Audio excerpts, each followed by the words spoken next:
Como mencionaste, la economía rusa nunca ha sido más fuerte desde la caída de la Unión Soviética.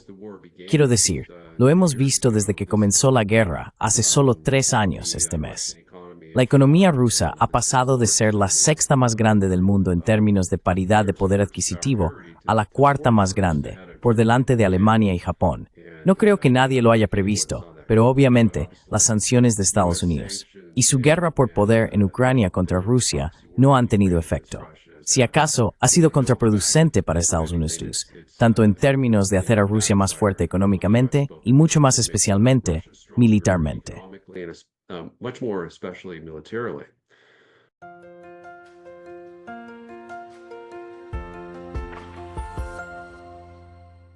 Hello everybody. This is Pascal from Neutrality Studies. Hola a todos, soy Pascal de Neutrality Studies y hoy tengo conmigo nuevamente a David Pine, quien es un ex oficial del Ejército de los Estados Unidos y actualmente se desempeña como subdirector del Grupo de Trabajo sobre Seguridad Nacional y del Territorio. También publica en un popular Substack llamado The Real War, donde analiza asuntos internacionales y la política nacional de Estados Unidos. Hoy, quiero discutir con David los primeros días tumultuosos de la administración Trump y en qué punto podrían estar las negociaciones de paz en este momento. Así que, David, bienvenido. Gracias, Pascal. Es genial estar aquí. David, has estado siguiendo la campaña de Trump muy de cerca. Estuviste en la Convención Nacional Republicana, ¿verdad? Cuando básicamente Trump fue respaldado. Y desde entonces has estado siguiendo muy de cerca. Una de las cosas que Donald Trump prometió desde el principio es que terminaría la guerra en Ucrania el primer día, en 24 horas. Y mi madre, mi querida madre, el otro día me preguntó, ¿no ha pasado ya ese día? Más o menos, ¿verdad? Así que esto es como en todo el mundo. Solo quiero decir que ese mensaje fue recibido. ¿Dónde están las negociaciones de paz? ¿Cuál es tu interpretación de por qué aún no ha habido una reunión?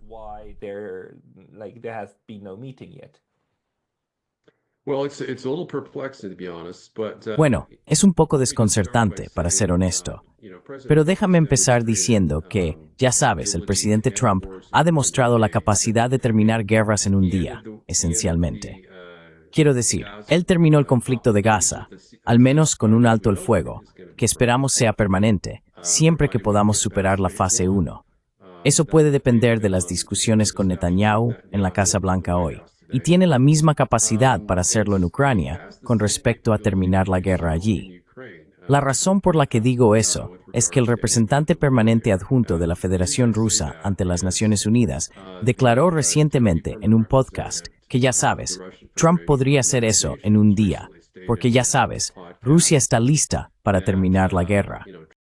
Han estado listos para terminar la guerra.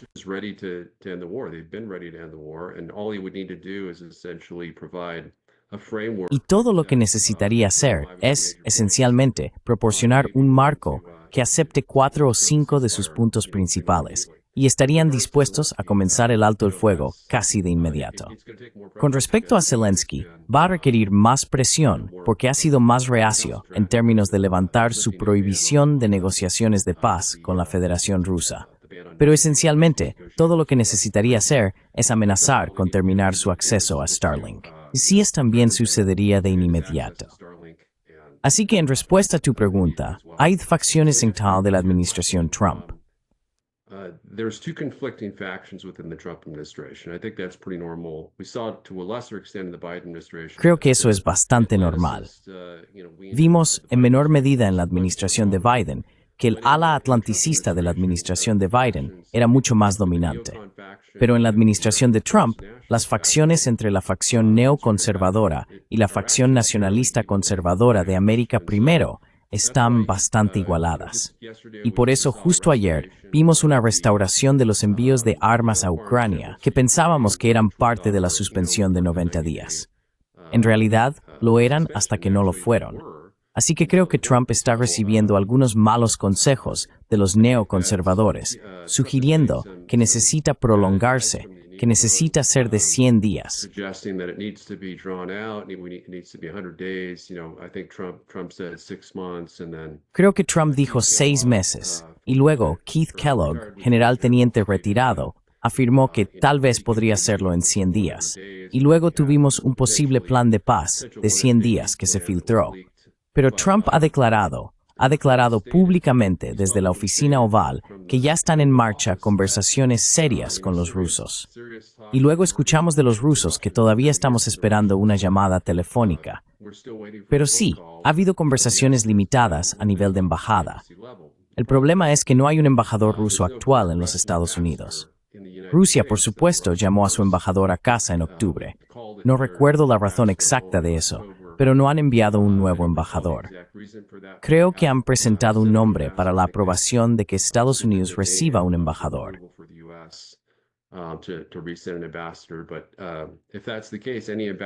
Pero si ese es el caso, cualquier discusión a nivel de embajador tendría que ser a un nivel más bajo en la embajada rusa, o serían con el embajador designado por Biden en Moscú. Así que también ha sido frustrante para mí no ver un progreso inmediato. Pero al mismo tiempo, solo escuchar la retórica que sale del presidente de la administración Trump, incluso de sus designados neoconservadores, es mucho más refrescante, porque Rubio sigue hablando sobre la necesidad de terminar la guerra para salvar a Ucrania, que básicamente han perdido la guerra.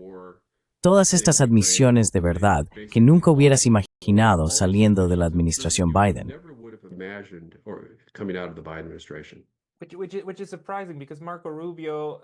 Lo cual es sorprendente, porque Marco Rubio tradicionalmente lo habría visto como parte de la facción neoconservadora, no como parte del enfoque realista de detengamos esta causa perdida. Pero al mismo tiempo, algo que preocupó a muchos de nosotros, especialmente justo después de que Donald Trump asumiera el cargo, es que hizo un par de declaraciones que parecían muy desconectadas de lo que está sucediendo en las líneas del frente, o de lo que sabemos que está sucediendo en las líneas del frente, a partir de todos los canales de Telegram y de todos los informes de primera mano, o casi de primera mano, que estamos recibiendo de estos diversos observadores. Sabemos que en este momento, Ucrania nunca ha estado en una posición más débil. Sabemos ahora que incluso personas como el señor Budanov en Ucrania están aparentemente, esto no ha sido confirmado, hablando de que Ucrania tiene como máximo un par de meses restantes.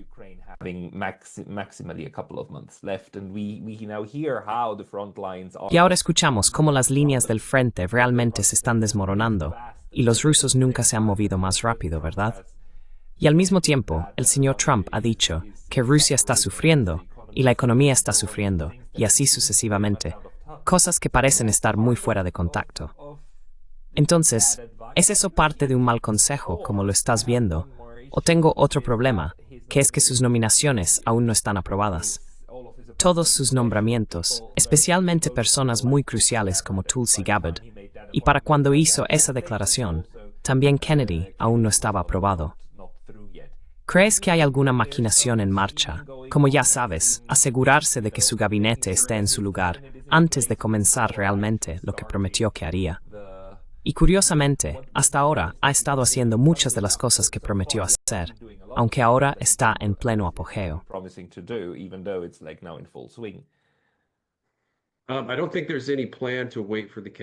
No creo que haya ningún plan para esperar a que los jefes de gabinete estén en su lugar. Creo que está avanzando en prácticamente todos los temas que prometió abordar. Algunos a un ritmo más lento que otros, algunos a un ritmo mucho más rápido de lo que esperábamos, como creo que discutiremos más adelante en el programa. Pero sí, las declaraciones que hizo sobre que Rusia tiene 1 millón de muertes en la guerra. Quiero decir, sabemos que son 100,000 como máximo. Podría ser menos. Que Rusia sufrió muchas más bajas que Ucrania. Eso es completamente falso.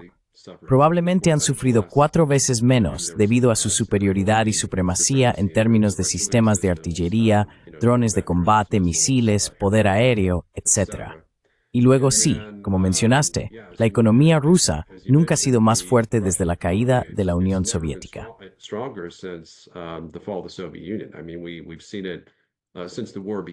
Quiero decir, lo hemos visto desde que la guerra comenzó hace solo 3 años este mes.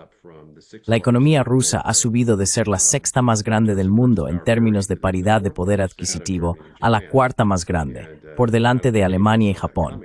Y no creo que nadie lo haya visto venir. Pero obviamente las sanciones de Estados Unidos y su guerra por poder en Ucrania contra Rusia no han tenido efecto. Si acaso, ha sido contraproducente para Estados Unidos, tanto en términos de hacer a Rusia más fuerte económicamente como mucho más militarmente. Así que sí, he estado haciendo lo que puedo de mi parte. De hecho, recibí la noticia ayer de que tuve éxito en hacer llegar una copia de mi plan de paz a un miembro entrante del gabinete de Trump.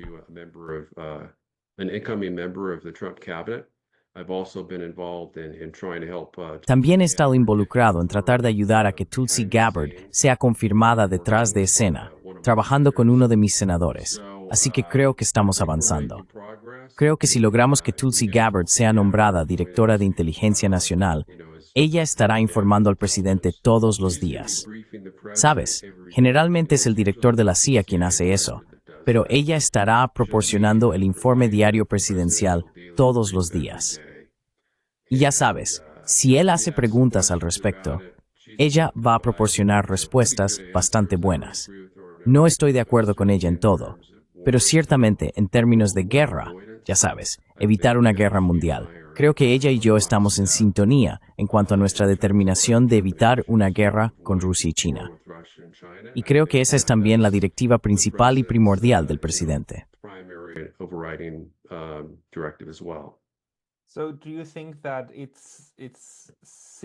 Entonces, ¿crees que simplemente es el caso de que actualmente tiene otras prioridades? Hay teorías de que esto es básicamente una táctica de negociación, que el presidente Trump en realidad quiere que los rusos se acerquen a él primero y no al revés. ¿Es algo que crees que es plausible? El problema es que, cuanto más tiempo espere para iniciar realmente las negociaciones, más débil se vuelve su posición, porque Ucrania se está desmoronando. Cada día que no comienzan las negociaciones son días perdidos, que en realidad van a favorecer a Rusia, permitiéndoles imponer una solución militar, más de lo que podrían haberlo hecho hace un par de meses.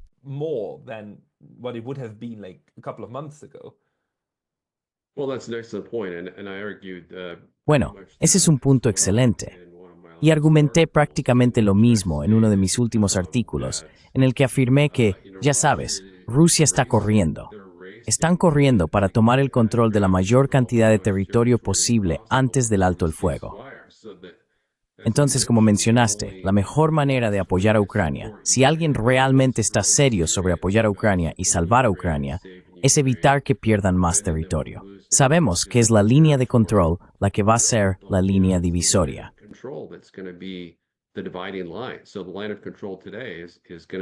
Entonces, la línea de control hoy va a ser mucho más favorable para Ucrania, especialmente en la región de Donbass, de lo que será en 3 meses.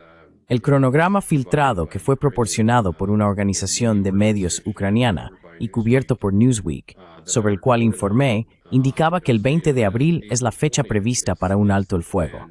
Así que ya sabes, eso es 2 meses y medio por delante de nosotros. Según mi análisis, Ucrania ha estado perdiendo alrededor de 100,000 bajas cada 3 meses. Así que estamos hablando de, ya sabes, 80,000 a 90,000 ucranianos muertos y heridos. So we're talking about, 80, 90,000 Ukrainians killed and wounded that we could save, that Trump could save by imposing. Que podríamos salvar, que Trump podría salvar imponiendo un alto el fuego hoy y diciéndole a Zelensky, sabes, será mejor que aceptes el alto el fuego o cortaremos el acceso a Starlink. Y entonces no podrá, sabes, quiero decir, literalmente no podrían haber continuado la guerra sin Starlink. Si no se hubiera concedido acceso a Starlink a Ucrania, la guerra habría terminado en abril de 2022 con el Acuerdo de Estambul, incluso con la retirada unilateral ruso del norte de Ucrania.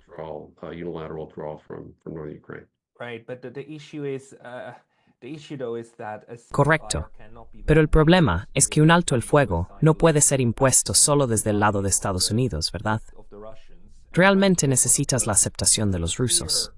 Y una de las cosas que han quedado claras, al menos en los últimos 6 a 12 meses, es que Rusia exige estos 4 territorios y aún no los controlan completamente.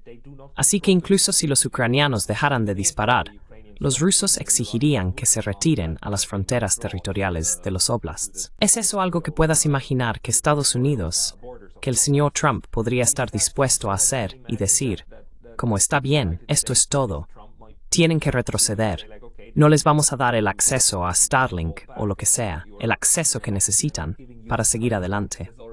Además, ¿no tienes miedo de que podamos estar subestimando a los ucranianos después de todo, que simplemente dirían que no y continuarían luchando con la guerra de guerrillas que podrían llevar a cabo?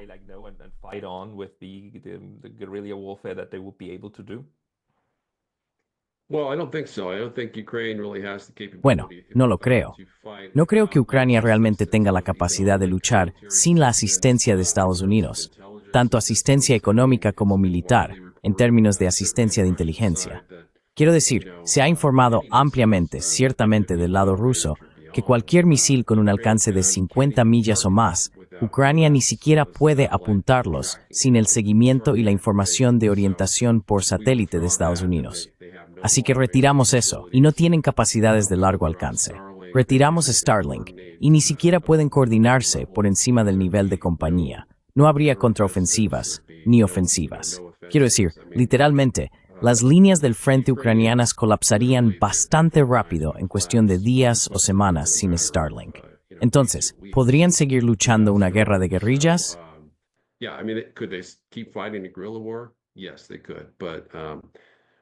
Sí, podrían.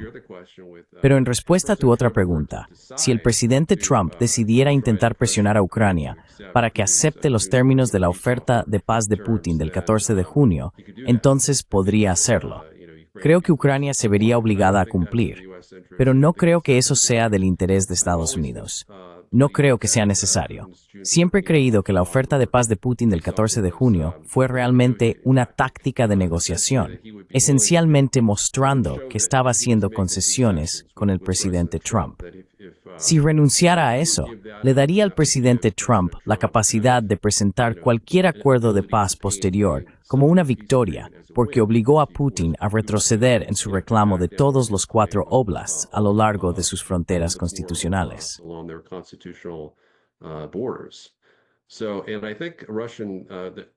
Entonces, creo que lo que he escuchado del lado ruso es que están dispuestos a aceptar la línea de control tal como está actualmente delineada, con la excepción, por supuesto, de intercambios territoriales en Kursk, donde los ucranianos se verían obligados a retirarse de Kursk, todo territorio ruso, territorio previo a la guerra.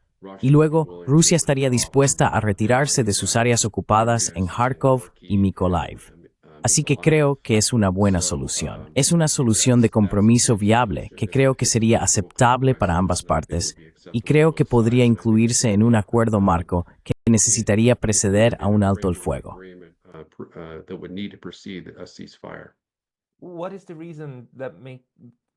¿Cuál es la razón por la que crees que Rusia utiliza el argumento de los 4 oblasts como moneda de cambio?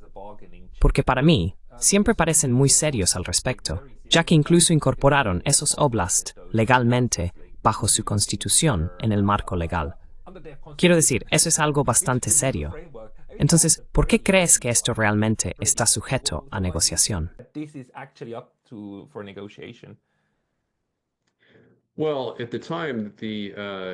Bueno, en el momento en que Putin emitió el decreto que fue aprobado, por supuesto, por la Duma rusa para anexar las 4 regiones, se le planteó la pregunta, ¿cuáles son las fronteras de los oblasts?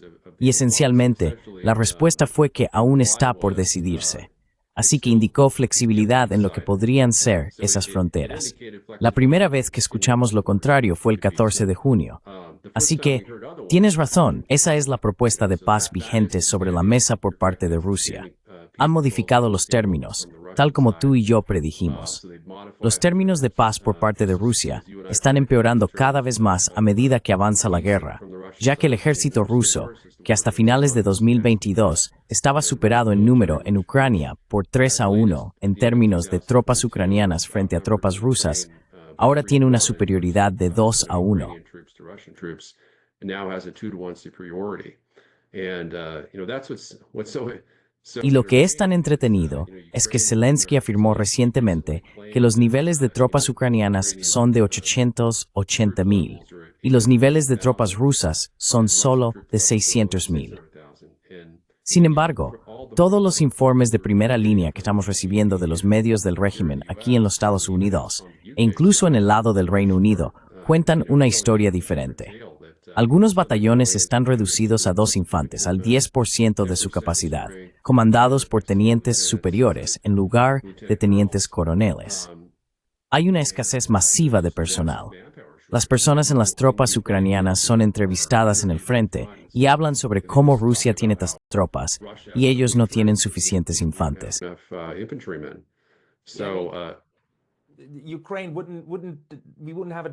Ucrania no tendría una discusión sobre bajar la edad de reclutamiento, la edad de conscripción, de los actuales 25 a 18 años, si no hubiera un problema serio de escasez.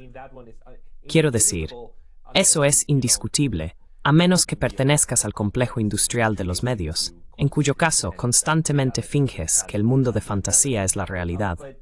Pero es un pensamiento interesante que diste ahí, que en realidad la definición en la Constitución de los 4 nuevos oblasts podría no estar estrictamente escrita. Podríamos intentar verificar eso y ver si hay espacio para la interpretación, lo que daría espacio para la negociación. Tienes toda la razón. Pero déjame preguntar, los otros puntos clave de la propuesta de paz o el plan de negociación que expusiste, ¿cuáles son esos? Quiero decir, la neutralidad del resto de Ucrania está fuera de discusión, ¿verdad? Creo que eso tiene que suceder, ¿no? Ese es un punto no negociable, ¿verdad?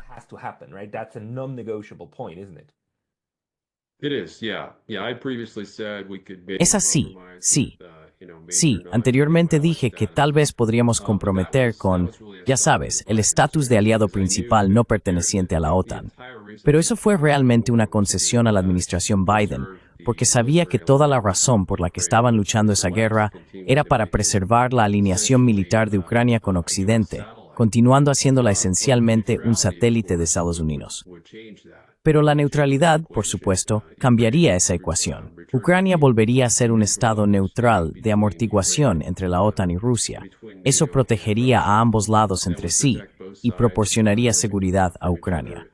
Porque como sabemos, ya sabes, los primeros 14 años de la presidencia de Putin en Rusia estuvieron marcados por, ya sabes, ninguna agresión. No hubo agresión rusa contra Ucrania.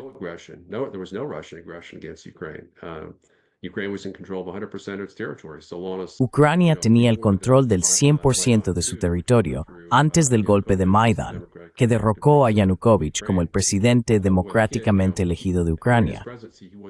Durante su presidencia, él estaba comprometido con la neutralidad, porque la neutralidad estaba establecida en la Declaración de Independencia de Ucrania y también estaba establecida en la Constitución antes de 2019. Así que sí, ese es el primer punto. El segundo punto es que el Oblast tiene que ser la línea de control. Rusia no va a ceder ningún territorio. Ucrania no tiene que reconocer las anexiones, pero tiene que reconocer esencialmente el control ruso indefinido. Y luego los otros puntos son, por supuesto, la DMZ. La DMZ realmente es opcional.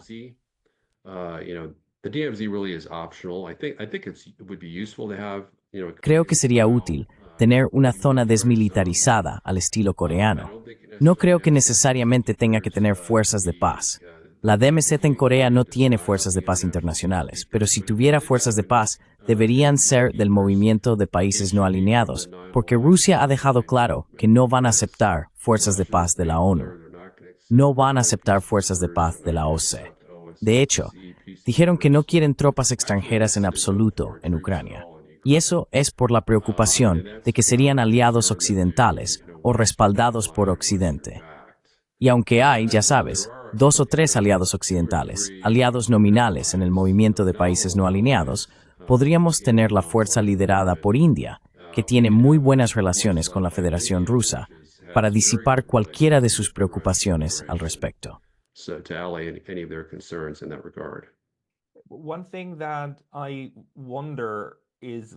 Una cosa que me pregunto es, ¿por qué la discusión sobre los cascos azules en absoluto?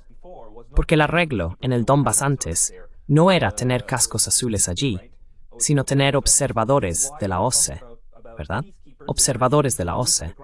Entonces, ¿por qué estamos hablando de cascos azules que son personal militar, en lugar de una versión más grande del arreglo anterior, que monitoreaba los acuerdos de Minsk y reportaba continuamente sobre las infracciones? No necesitas militares allí, mientras ambas partes estén realmente comprometidas a cumplir lo que prometen. Podrías tener observadores que solo informen sobre las infracciones.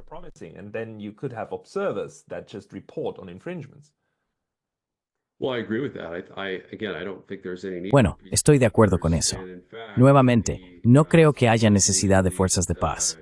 De hecho, el supuesto plan de paz de Trump de 100 días filtrado, si es genuino, establece que la cuestión de las fuerzas de paz no formará parte del acuerdo de paz, pero estará sujeta a más discusiones en el futuro. Así que creo que es donde debe estar, porque la última declaración de Rusia es que no haya tropas extranjeras en Ucrania en absoluto. Así que, sí, observadores internacionales, eso estaría bien. Por supuesto, a Rusia le encantaría inspector de armas para asegurar el desarme ucraniano.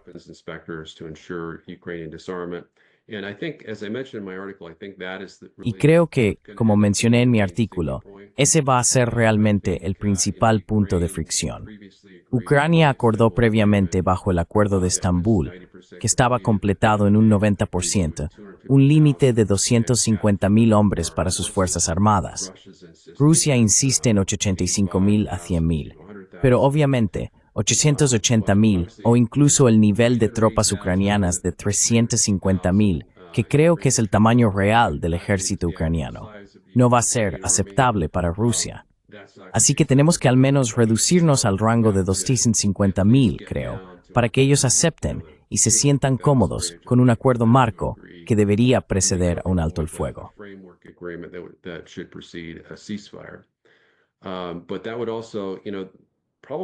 Pero eso también sería, ya sabes, probablemente la preocupación más importante del lado ruso, y realmente la razón por la que invadieron Ucrania, que fue para restaurar a Ucrania como una especie de zona de amortiguación libre de armas nucleares, esencialmente, que era antes de convertirse en un miembro de facto de la OTAN con la firma de los 2 acuerdos de asociación estratégica entre Estados Unidos y Ucrania en agosto y noviembre de 2021, porque su temor ha sido realmente que Estados Unidos, en cualquier momento, con Ucrania como esencialmente un satélite o estado vasallo de Estados Unidos o protectorado militar, pudiera desplegar bombarderos B-52 en una base aérea ucraniana a tan solo 300 millas de Moscú, y luego, ya sabes, llevar a cabo un primer ataque nuclear de decapitación contra el Kremlin con 5 minutos de advertencia.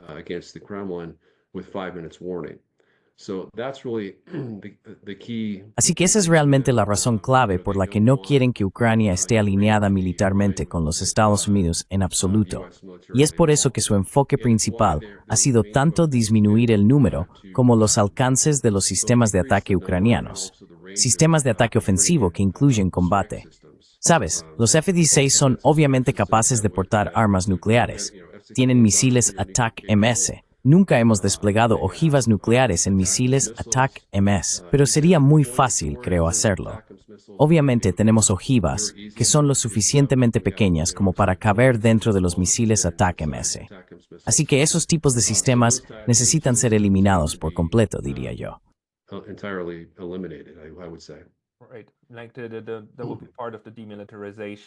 Correcto.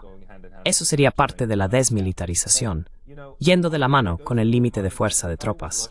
Pero, ¿sabes? Una cosa que pasa por mi mente es que si yo fuera Rusia, no solo miraría a Ucrania para evaluar si Estados Unidos y la OTAN están serios sobre la desescalada, miraría a todos los otros lugares. Quiero decir, Suecia y Finlandia ahora tienen 15 y 17 bases estadounidenses cada uno. No bases de la OTAN, bases estadounidenses cada uno. Ahora está claro que Ramstein en Alemania ya no va a ser la base militar estadounidense más grande en Europa. Va a estar en Rumania, justo en el Mar Negro, ¿verdad? Y eso también está justo en la puerta de Rusia. ¿Crees que Donald Trump tiene alguna intención de reducir algo de eso? Porque sí, quiero decir, en Ucrania, la guerra está a favor de los rusos, pero los otros territorios periféricos ahora me parecerían aún muy aterradores. Y ese es un lugar donde podría señalar un esfuerzo serio para desescalar. You could like signal serious effort to de-escalate. President Trump has actually stated Sí. Entonces, el presidente Trump ha declarado que quiere reducir la presencia militar de Estados Unidos en la OTAN en 20,000 tropas. Curiosamente, 20,000 tropas resultan ser el número exacto de tropas estadounidenses en Europa del Este.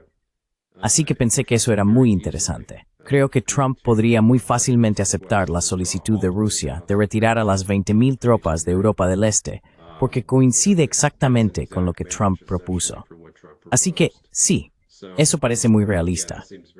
Y como habrás notado en mi propuesta, también menciono lo que llamo un acuerdo marco estratégico entre Estados Unidos y Rusia, esencialmente un acuerdo de asociación estratégica.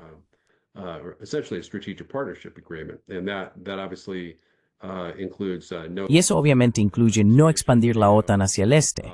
Incluye la retirada de esos 20,000 soldados de Europa del Este. También incluye la retirada de armas nucleares estadounidenses, armas nucleares tácticas de Europa Occidental hacia la región del Pacífico, o donde Trump decide enviarlas a cambio de reducciones recíprocas rusas.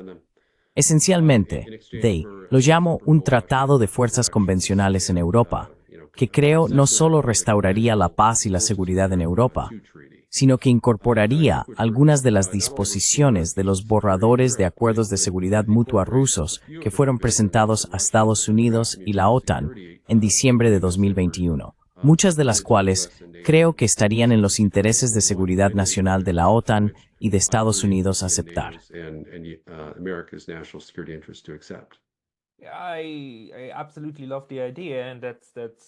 Me encanta absolutamente la idea, y eso es algo que me encantaría ver que suceda, ¿verdad? Desescalada mutua. Pero hay una cosa que para mí va en contra de esto, o se interpone en el camino, que es, por un lado, el presidente Trump ha dicho que quiere ser un presidente de paz. Recuerdo su discurso diciendo, como nuestro éxito se medirá por las guerras que terminemos y aquellas en las que no nos metamos, lo cual es algo maravilloso de decir. Pero por otro lado, lo que está haciendo ahora con México y Canadá, básicamente declarando una emergencia para anular el acuerdo de libre comercio que él mismo impuso, después de destrozar el antiguo acuerdo de libre comercio en ese entonces. After trashing the old free trade agreement back in, what was it? I think it was 16, 17. Right? ¿Qué fue? Creo que fue 16, 17, ¿verdad? Eso envía una señal muy clara, que es que todo vale. Y estos tratados son algo que bajo los Estados Unidos no solo están sujetos a revisión con cada nuevo presidente, también están sujetos a revisión dentro de las presidencias. Ya sabes, con el mismo presidente, incluso si son 2 mandatos. Sí, claro. Y ya sabes, la planificación de la seguridad está fuera de la ventana, creo. Sí. ¿Cómo crees que los rusos manejarán excepto los Estados Unidos? No es solo Trump, sino los Estados Unidos, como un tipo de socio continuo allí.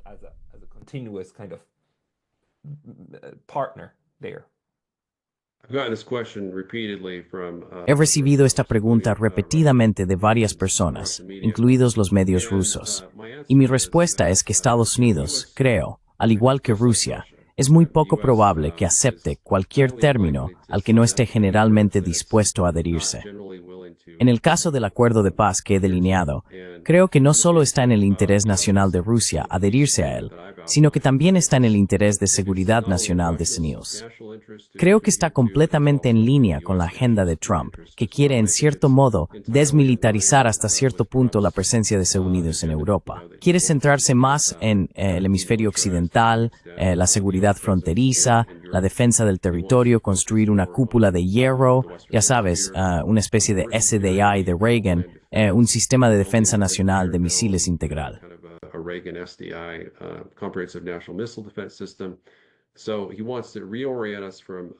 Entonces, él quiere reorientarnos de la proyección de poder ofensivo hacia otros continentes para realmente enfocarnos en la defensa real.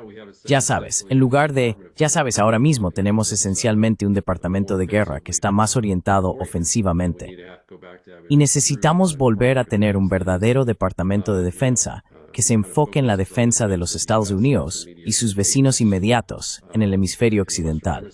He pedido durante mucho tiempo que los Estados Unidos regresen de intentar ser una superpotencia global a ser una superpotencia hemisférica, tal como éramos antes de la Segunda Guerra Mundial. Mucha gente lo llama aislacionismo, pero yo me considero un hegemonista regional, ya sabes, y personas como tú, creo, incluso estarían en desacuerdo con eso. Folks like you, I think, even would disagree with that, but at least it's progress, from not interfering in. Pero al menos es un progreso, ya sabes, de no interferir en Eurasia y tratar de, ya sabes, dejar a Rusia y China en paz, mientras apoyamos a nuestros aliados en el extranjero, ya sabes, ayudándolos a defenderse, alentándolos quizás incluso a tener, en el caso de Alemania, o quizás incluso Japón, su propio arsenal nuclear, para que Estados Unidos no se vea amenazado de entrar en una guerra nuclear con Rusia o China por países a medio mundo de distancia. Así que eso creo, es consistente con la agenda de Trump, y espero verlo implementar eso. Pero como discutimos, hay un ala del gabinete y la administración de Trump que todavía tiene, ya sabes, un pie en el lado globalista, queriendo, ya sabes, continuar no necesariamente con la primacía o la hegemonía global, sino algo, ya sabes, una versión diluida de eso. Y luego también tratando de, ya sabes, mostrar apoyo a la agenda realista de política exterior de América primero del presidente Trump. Trump's America First realist, foreign policy realist agenda as well.